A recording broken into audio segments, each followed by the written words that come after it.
உத்தரப்பிரதேசம் காசியாபாத் பகுதியில பக்ரீத் அன்னைக்கு ஒரு இந்து இளைஞனை அழைத்து சென்று கொன்றுள்ளனர். அது எப்படி பண்ணியிருக்காங்க அப்படின்னு பார்த்தா, சூரிய பிரதாப் சௌகான் அப்படின்னு சொல்லிட்டு ஒரு சின்ன பையன், 17 வயசு ஒரு பையன். அவனை ஆசாத் அப்படிங்கிறவன், இவங்க 2 பேருமே ஆல்ரெடி இவங்க 2 பேரும் பழக்கமானவர்கள் தான். அந்த ஆசாத்ங்கிறவன் அவனை வந்து பக்ரீத் அன்னைக்கு வர சொல்லி அழைத்திருக்கான். இவன் அங்க போயிருக்கான். போன போது நாங்க ஆடுகளை எப்படி வெட்டணும் வந்து பாரு அப்படின்னு சொல்லி அவன் கூப்பிட்டுருக்கான். இவன் போக முடியாதுன்னு சொல்லி இந்த பையன் வேண்டாம் நான் பார்க்க வரலன்னு சொல்லி இவன் மறுத்திருக்கிறான் அந்த சூரிய பிரதாப் சௌகான். ஆனாலும் ஒரு வலுக்கட்டாயமாக கூப்பிட்டுருக்காங்க. இதுக்கிடையில இவங்க 2 பேருக்கு இடையில ஒரு வாக்குவாதம் நடந்திருக்கு.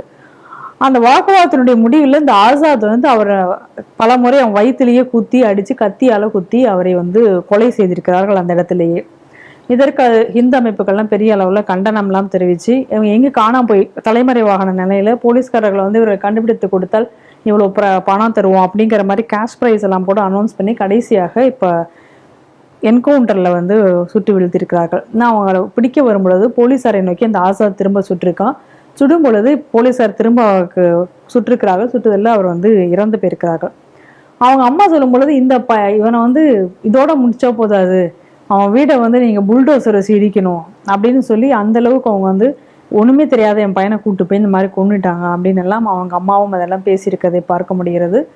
சில ட்வீட்டுகள் வந்து போட்டிருக்கிறதாகவும் இந்த ஆசாத்து அதுல வந்து பக்ரீத்துல வந்து காஃபீரை கொன்று விட்டேன் அப்படின்னு சொல்லி போஸ்ட் போட்டுறதாகவும் செய்திகள் வருகிறது. ஆனா அதுக்கான இதை நம்மளால பார்க்க முடியல. பட் அதுக்கான செய்திகள் அந்த மாதிரியும் சமூக வலைதளங்கள்ல பார்க்க முடிகிறது.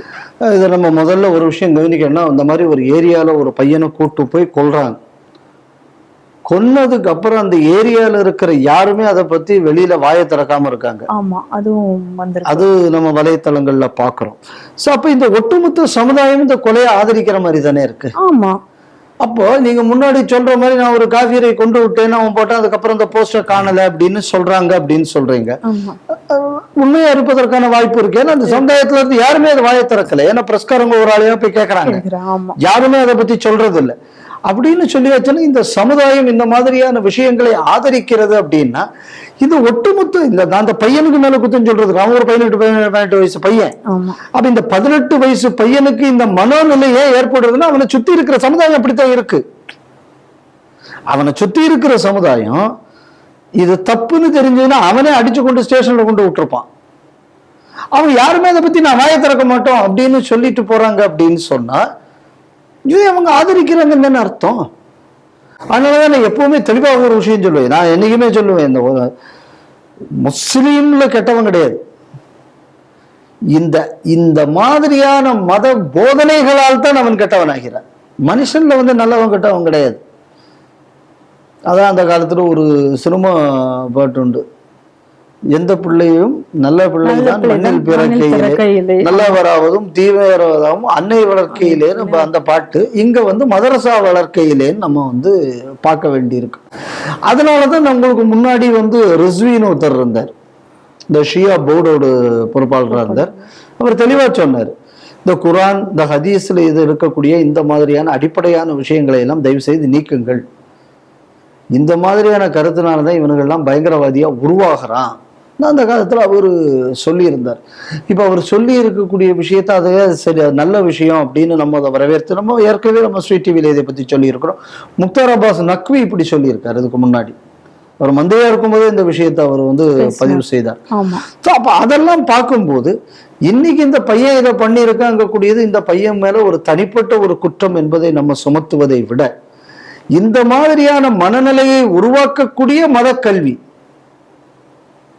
இந்த மத கோட்பாடுகள் இவைதான் ஒழிக்கப்பட வேண்டும்.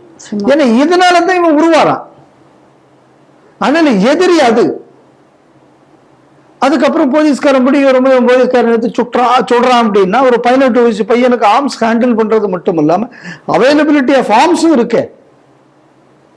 அப்ப அந்த அம்மா கேட்கறதுல என்ன தப்பு இருக்கு? புல்டோசரை கொண்டு அவன் வீடு இடிங்கிறதுல என்ன தப்பு இருக்கு? அவன் இப்படிப்பட்ட ஒரு ட்ரைனிங், இப்படிப்பட்ட ஒரு ஆயுதங்கள் எல்லாம் வச்சுக்கிட்டு இருக்கான் அப்படின்னா நீங்க எப்படிப்பட்ட ஒரு சமுதாயத்தை நீங்க இவங்க உருவாக்கி வச்சிருக்காங்க யோசிச்சு பாருங்க. நம்ம ஊர்ல ஆம்பூர்ல கலவரம் வந்தது. போலீஸ்காரங்க உள்ள போகும்போது கட கட கட கடன்னு மாடியில இருந்து கல் வருதுன்னா முன்னாடியே செட்டப் பண்ணி வச்சது தானே. ஏன்னா இந்த மாதிரி பல கலவரம் அந்த மாதிரி அந்த கலவரத்தை விடுங்க, நம்ம ஊர்ல நடந்ததை வச்சு நம்ம பார்ப்போம். அப்போ ஒரு சமுதாயமே வன்முறைக்காக தன்னை தயார்படுத்தி கொண்டிருக்கிறது தானே அர்த்தம். நிச்சயமாக. அப்ப இப்படிப்பட்ட ஒரு இடத்துல நீங்க புல்டோசரை கொண்டு அந்த வீட்டுக்கு இடிக்காம நீங்க வச்சிருந்தீங்கன்னா நீங்க சமுதாயத்துக்கு பண்ணக்கூடிய துரோகம்னு நான் நினைக்கிறேன். சமுதாயம் பாதுகாப்பு இல்லாம போகும். இப்படி இதெல்லாம் என்னென்ன வீடுன்னு பார்க்கக்கூடாது, இதெல்லாம் என்ன பார்க்கணும், ஹைட் அவுட்னு பார்க்கணும். இதையெல்லாம் என்ன பண்ணணும்னு சொன்னா வன்முறையை லான்ச் பண்ணக்கூடிய பேடுன்னு நீங்க நினைக்கணும். இது அப்படித்தான் நீங்க அணுக முடியும். இது தவிர வேற இது அணுகிறதுக்கு உங்களுக்கு வேற வழியே கிடையாது. நம்ம ஊர்ல பாருங்க, ஏன் இந்த மாதிரியான இந்த வன்முறை, ஏன் இந்த மாதிரி குர்ஆன்ல ஹதீஸ்ல இருந்து விஷயங்கள்லாம் நீக்கணும்னு சொல்ற. இப்ப நம்ம ஊர்ல ஒரு உஸ்தாது பீர் முகமதுன்னு பெரிய குளத்துல இருந்து ஒரு மதரசா வாத்தியாரு, ஆனா ஒரு ஹதீஸை கோட் பண்ணி விட்டு நான் இந்த இந்திய நாட்டை நான் துருக்க நாடாக்கணும் ஏன்னா எங்க அல்லாஹ் சொல்லிவிட்டாருன்னா சொன்னானா இல்லையா? ஆமா. இன்னைக்கு வரை தமிழ்நாடு போலீஸ் அவன் மேல கேச போடல. இந்த பையன் இப்படி சொல்லி இருக்கானேன்னு சொன்னதுக்கு நம்ம மேல கேசப்பட்டோம். ஆமா. அப்ப என்னன்னா இந்த சமுதாயம் கிரியேட் பண்ற எக்கோ சிஸ்டம் என்னன்னா, பயங்கரவாதின்னு சொல்லி எங்க சமுதாயத்திலிருந்து நீ ஒருத்தனை சுட்டி காட்டினால் நீ அவன் மீது நடவடிக்கை எடு. ஜனதி இஸ்லாமுக்கு எதிராக அவர் பேசி போட்டாரு. அப்ப நீ இன்னொருத்தனை கொல்லுன்னு சொல்லலாம், நீ இன்னொருத்தனை கொல்லுவதற்கு தூண்டலாம், அதற்கான ஆயுதங்களை வைத்துக் கொள்ளலாம். இதெல்லாம் இவன் வச்சிருக்கான், இதுக்கு இதுதான் காரணம்னு ஒருத்தன் சொன்னா அவன் குற்றவாளி. அப்போ ஒரு பொலிட்டிக்கல் எக்கோ சிஸ்டம் இப்படி டெவலப் ஆகுது. அப்போ இந்த ஒரு சிஸ்டத்துல நீங்க ஒரு சாதாரண ஒரு பையன், ஒரு 18 வயசு பையன் எப்படி அப்ப அவன் உருவாவான்? அப்ப இந்த எக்கோ சிஸ்டத்தை தான் நீங்க முதல்ல உடைக்கணும். இதை சரி பண்ணியாச்சுன்னா இந்த மாதிரி ஒருத்தன் உருவாக மாட்டான். அஷ்வக்குல்லா கான், டாக்டர் கலாம், இந்த மாதிரி பெரியவர்கள் இந்த சமுதாயத்தில் உருவாவார்கள். பொறுக்கிகள் உருவாக மாட்டார்கள். அதனால அந்த மாதிரியான சிஸ்டத்தை கிரியேட் பண்றதுக்கு இப்ப இருந்தே பாரத நாட்டில் இருக்கக்கூடிய நமது அரசு முயற்சி செய்தால் அடுத்த 20 வருஷத்துக்கு அப்புறம் உங்களுக்கு இதுக்கு பலன் தெரியும். உடனே தெரியாது, ஏன்னா நீங்க அந்த பழசெல்லாம் நீங்க மாத்தி கீத்தி போறதுக்கு நாளாகும். ஸோ இந்த முயற்சியை எடுக்காத வரை இந்த மாதிரியான சம்பவங்கள் நடக்காமல் இருக்காது. இப்போ பக்ரீது பிரச்சனையே பாருங்களேன், ஆட்டைத்தான் பலி கொடுத்தா, அப்படி மாட்டை பலி கொடுக்கல. ஏன் மாட்டை பலி கொடுக்க கூடாது, மாட்டைத்தானே பலி கொடுக்கலாம், அதை எப்படி தடை செய்யலாம்னு இவன் போராட்டத்தை நடத்துறான். இந்த சீமாங்கரை, ஏன்னா இவன் பெரிய ஆளு, வேணா இவன் ஒட்டுமொத்த இஸ்லாமிக் டெக்ஸ்டை இவன் படிச்சு கரைச்சு குடிச்சு விட்டான். அதை முகமதே செய்யலையே, அப்ப இவன் எதுக்கு இதை வெட்டணும்னு நிற்கிறேன்? அதுக்கு அவன் சொல்றான், அதாவது இப்படி இருந்தால் இந்த நாடு துண்டு துண்டாக போய்விடும் அப்படின்னு சொல்லிட்டு இதை நான் சொல்ல, அம்பேத்கர் சொன்னாலும் டக்குன்னு மாத்திட்டானே, இதை சொன்னா அவனை கேஸ் போட்டு போடுவானுங்கிற பயத்துல. அப்படிப்பட்ட ஒரு மாவீரன் இவன் பேச்சுல.